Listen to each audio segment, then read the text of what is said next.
completely unqualified is elected to speak on behalf of everyone else. For those of you who don't know, I'm here because Jackson could not afford Aziz Ansari.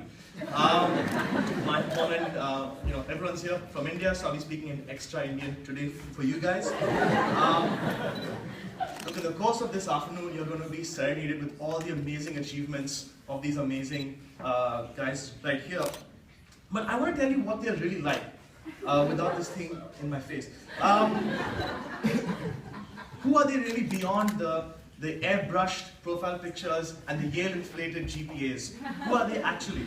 I look at someone like Barrett Alexander. My man Barrett, Texas Ranger. Oh, if I could be half as cool as Barrett. Barrett, look at him squirm. Look at him squirm. Barrett flies planes, he grills steaks, and he has great handwriting for a guy. That tells me that he is a man of precision, and I think he'll bring that to whatever else he chooses to do in life. Where is Zainab? Zainab is fierce and passionate, and if you have a cause that's worthy, if you want someone to stand with you and fight for that, you need her on your team. Zainab chose very wisely to spend her time not hanging around third-rate Indian stand-up wannabe comedians and actually doing useful work. So is Lissa Glasgow here? Lissa is going to save the world with pecan pie. The best part about being Lissa's friend is that she has a heart of gold and she'll help you whenever she can, however she can. The other best part is that when she's stressed, she bakes. So exam period in the Jackson basement is excellent, but terrible for your waistline and your blood sugar levels. Andrew Watrous. I have had 12-hour-long discussions with Andrew Watrous about politics and economics and love and life, and disagreed on almost everything and become closer friends than ever. Andrew's one of those guys who you know is going to go straight to the top of whatever institution he chooses. He's responsible, he's on the ball. Unlike me, he's a functioning adult. Where's Young? My boy Young. It's rare in a place like this, with so many smart people, that everybody agrees that this guy is a first ballot Hall of Fame genius. And I've seen the first year sort of like just looking like at him. He beyond his math and his econ and his stat skills, Young is a critical thinker who has a wicked sense of humor, and I hope that you never lose that. I have to mention Josh Jacobs. Greetings. Josh, I think of as a reluctant genius. You have to coax out of him a little bit. His insight, his writing ability, he's so sensitive. The thing I like about him best is that he doesn't take life too seriously, or himself, or you, or deadlines, or really anything.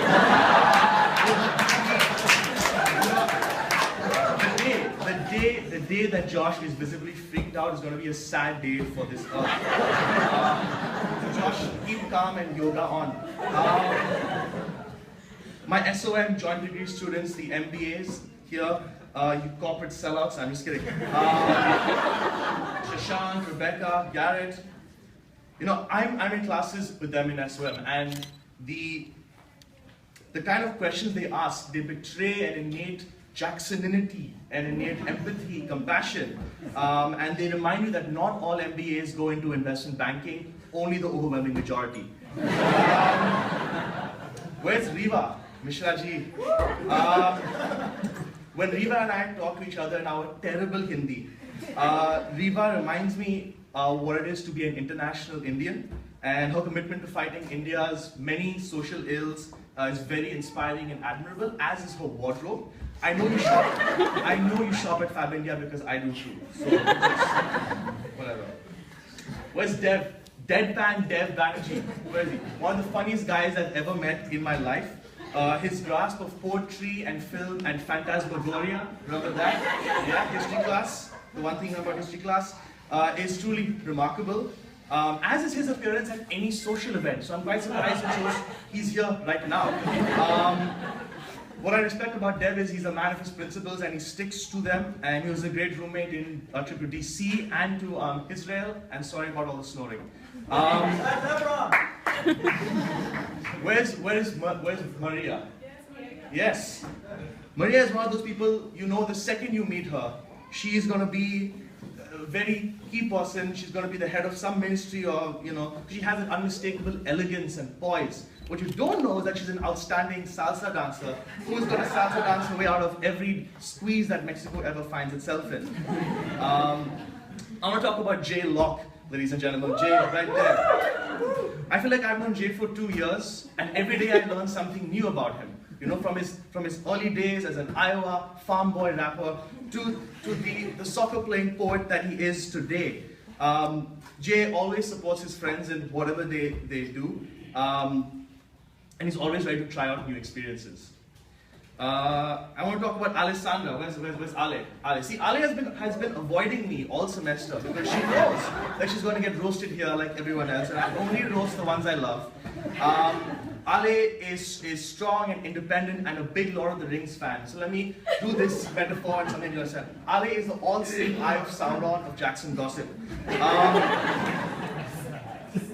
Lauren Voss is here. Lauren is one of the most intimidatingly clever and hardworking people I've ever met in life. She's law degree from Harvard, masters from Yale. Where do you get the energy? Greg is here. Greg is a walking, talking advertising campaign for turtleneck sweaters.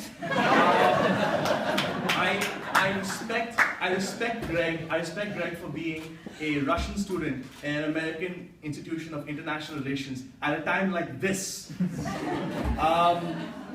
He always brings an air of friendship and tact that I really respect and that I will miss. We have to talk about Laule. Laule is hands down. Yeah, I see you. Laule is hands down the coolest person at Jackson, effortlessly cool. She has put up with my terrible attempts at doing a South African accent for like 2 years now, so she deserves some kind of prize for that alone. Laule is someone that goes about her business very quietly, no drama, no fuss. She mentors high school kids and she invites me to Lupe Fiasco concerts. So thank you for that, Laule. Nelly Mecklenburg, yeah, I see you. Nelly is the most New York person I've ever met in my life. I want to be a cool New Yorker like Nelly. I want to wear denim jackets unironically. Whatever Nelly does, there is an air, there is an unmistakable air of, am I doing wrong by someone? Can I help someone? What can I do to make this, to help? And it's contagious. It's contagious. April Knox. April is the sweetest person at Jackson, period. She's just so nice. She has an alter ego. Is she hiding? She's hiding. She has an alter ego that's a little bit mean that I'll tell you once all the oldies have gone to sleep. Let's focus on what we do know. April is kind and thoughtful and always ready to listen. She wears her heart on her sleeve and has the worst poker face maybe ever. James is another amazing guy. Do you know that English is not even his first language? If English is my first language, I can barely speak it. James's sincerity and his willingness to ask for feedback and be the best version of himself is really something that I will admire, that I do admire, and that I will miss. Isabella. Isabella, my Polish partner in crime. Here are the top 5 things that Isabella loves in order, okay? Number 5 is Poland. Number 4 is Iran. Number 3 is her family. Number 2 is Iran. And number 1 is Iran.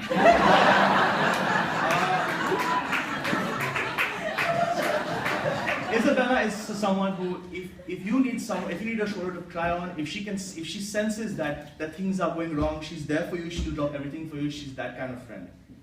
Birce, where's Birce? Birce, I'm trying so hard not to do this in my Turkish accent because I know how much it annoys you, and anyway, I'm trying hard. I think Birce can teach us all about being proud of our countries while simultaneously being embarrassed of our governments. Birce is an outstanding jazz singer whose albums I would actually pay money for. Kat Devlin, where's Kat?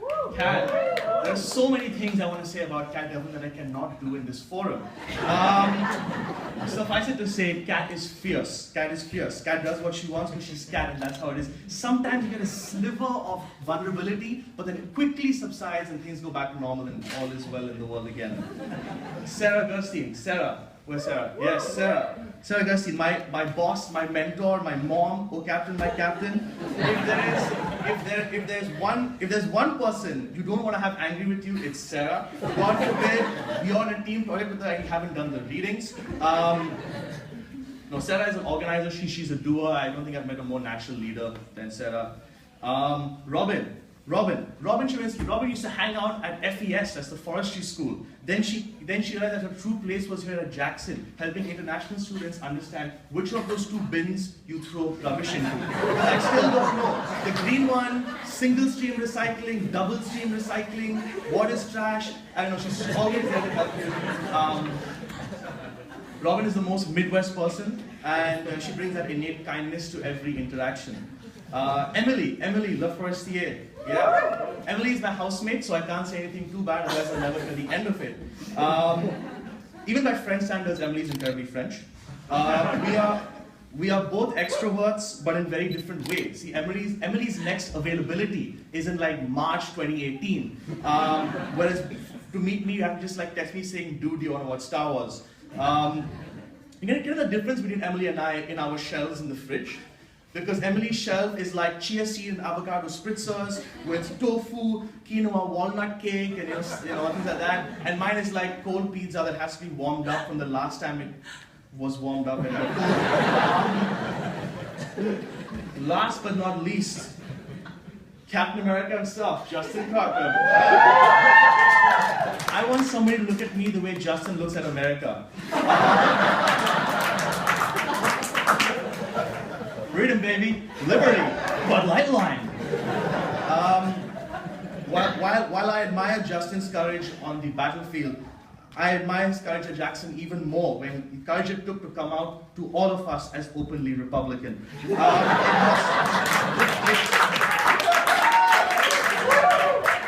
I mean, it must have been so tough. Stay strong. Stay strong. Look, we have a saying in India, this is the vegetarian section, so I can't talk about drinking or dating. So for the non-veg stuff, you have to meet me outside on the lawns afterwards. I promise I won't get cheesy, but I have to end by saying this. You know, when you read a news and you read about some horrible news somewhere in the world, right? An epidemic in South America, civil war in Africa, recession in Asia, Manchester United winning the league in England, rigged election in America. You know, there's always some terrible stuff happening somewhere, and most people's eyes glaze over. They turn the page. For you millennials, they turn the page. But the people in this room don't. They stay on that page. They swipe right on bad news. No one got it. It's fine.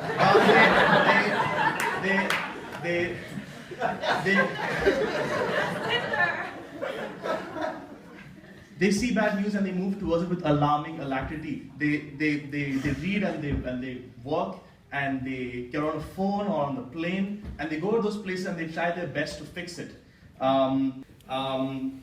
They don't give up on the world, and neither should you. Thank you.